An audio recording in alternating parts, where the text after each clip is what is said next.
Ganito lang magluto ng masarap na ulam. Follow the step by step. Kailangan lang matapos ang video. At kung nagustuhan mo ang ating video, follow more. Thank you.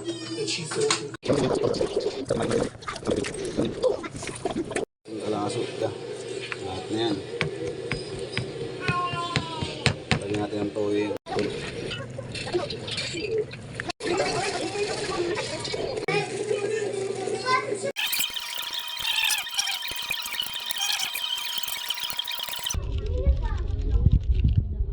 Suka mo na konti.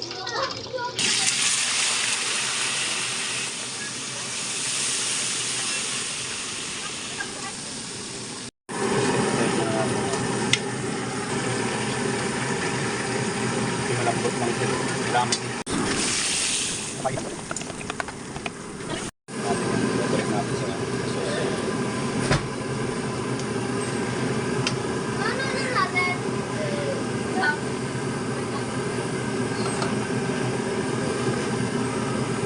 luto natin kalaso.